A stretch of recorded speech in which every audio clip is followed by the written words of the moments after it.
I thought we played with a great deal of maturity.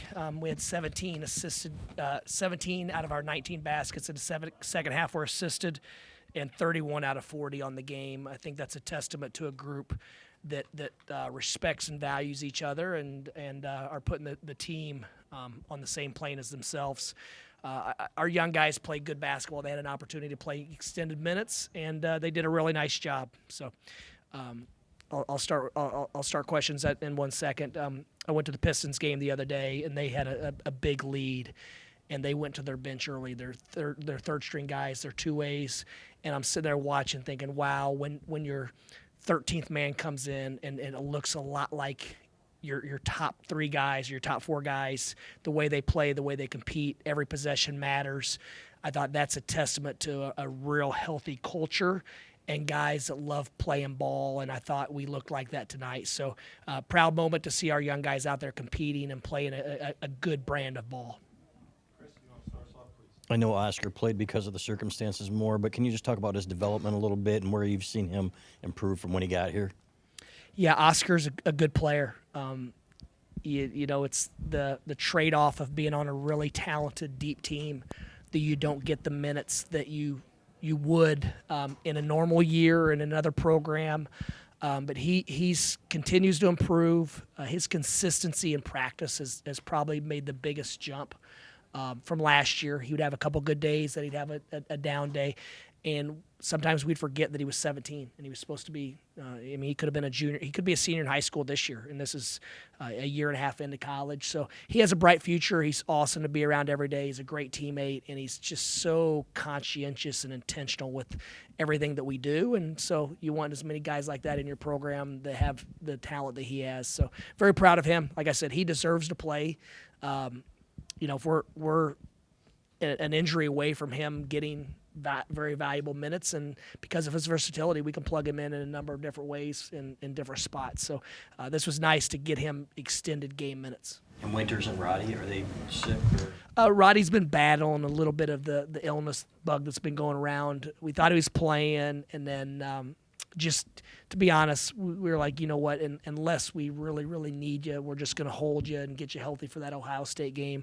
And then Winters has been battling some illness and a lower leg injury and some other things. So, those two guys, they obviously they gave us an opportunity to play Malik and Oscar and LJ, and it was nice to see LJ and Trey and those guys get even more minutes than usual as well. That's with Steve. Yeah, Steve, when Namari got those two quick fouls in the first half, middle of the first half, you stayed with him. He talked about the trust that the two of you have developed, and talk about that because most players would have been out of the game there. Yeah, as a coach, we try not to ever foul our guys out, and we trust that, and sometimes a young guy like Namari or a young player can do everything right and just be in the wrong place at the wrong time and get a foul. But we know he's not going to go out and impulsively just make a bad decision. And and a lot of times, I think in the past, there's even been games when we played a guy with two and he picked up his third, and then he ended the game with three after playing the second half. So we trust him. He's like a coach on the floor. I mean, and he had a couple games that were below his standards, and he came in with a workmanlike approach, had a good week of practice, and man, he was great tonight. Yeah, Dusty, 21-1 is the best start in program history. Namari said that you guys sort of talked about that before the game. You've discussed the bigger goals, but can you just speak to what it means as a part of the journey you're on? Yeah, I didn't know that. And I mean, I've seen on social media that this is the best start since this team and that team, but I don't pay that much attention to it. And then right before I went in to talk to the guys 12 minutes before the game, someone said, if we win this game, this is the best start in Michigan basketball history. And I started thinking about all the great teams and players that have played here and coaches that have coached here, and thought, wow, that's a heck of an honor. Obviously, it's not our ultimate goal, but for February, whatever today is, it's pretty cool to be setting new standards and new bars.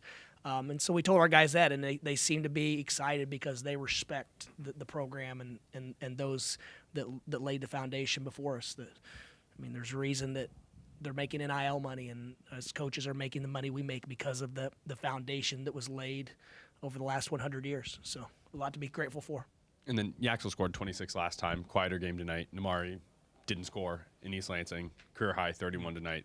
Does that sort of exemplify what you talk about, just anybody any given night?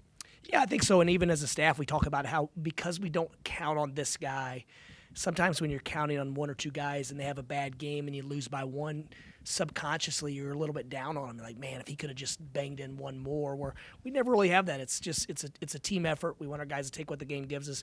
And I thought Yaxel played a really, really sound floor game tonight. He was scanning in transition. He made a couple plays that point guards typically make, and so he was doing different things. And then there's one possession, there was one timeout late, and I asked the guys what they wanted to run, and someone suggested a play. I said, all right, let's do it. And Elliott said, let's put Yax at the point. And for a second, I'm thinking, what's going on?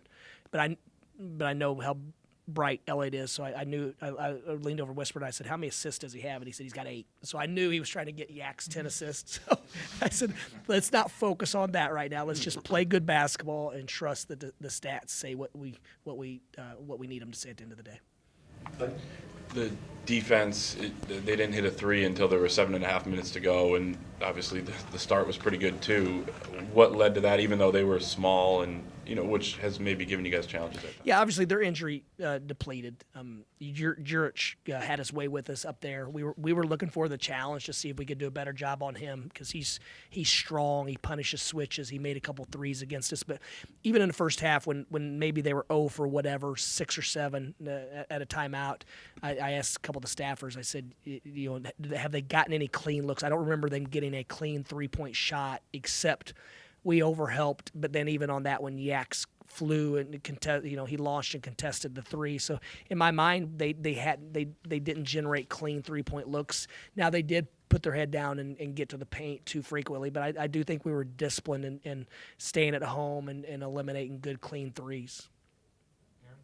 You mentioned Amari coming off a couple of games maybe below his standards. Could you just speak to the game he had and why you thought he played so well?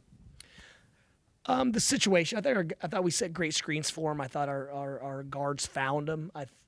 There's always this chain reaction of, you got this shot because of this cut and this screen and whatever. And sometimes just that's what happens in the course of a game. They make a mistake and you're the beneficiary of it. But the 2 days off, we came back and just the guys got away, and we didn't encourage them to just told them whatever you need to be healthy and fresh. And I thought we looked mentally fresh tonight. I think we've had a really productive last couple of days of practice where we've went incredibly intense, but we didn't go that long, and we looked sharp. And that's the way our practices have to be this time of year. If we're in there begging them to work and begging them to concentrate, then we're going to go longer because we're not getting it done. So credit to our guys. They came in, they were locked in, ready to practice, and because of that, we were able to get what we needed to get done with some efficiency. You sort of just touched on this, but was there any concern of getting too high or maybe some complacency after that win at Michigan State, or was that not something you guys were thinking about as a staff? We talk about stuff like that, but me personally, and then as we talk as a group, we judge it by our actions in practice. If we come in and we don't feel like working, and why are we doing this, and why are we whispering about the stuff that marginal teams do, then we would be very concerned. But we had such a workmanlike approach. There was a lot of discussion on what we needed to do better. Every game we take a couple themes that these things have to improve. And no, I don't think we were distracted. But once again, I said this before, we didn't make that game bigger than what it was. Obviously, it's tied with 5 minutes left. If they beat us, then we know our road would be more difficult. But at the end of the day, it was a road game in the Big Ten. If we lost, we still have 9 more that we have to make it up and figure out a way. So we take a lot of pride in our temperature not really changing that much. Coach, that's going to do it. Thank you. Okay, thanks, guys.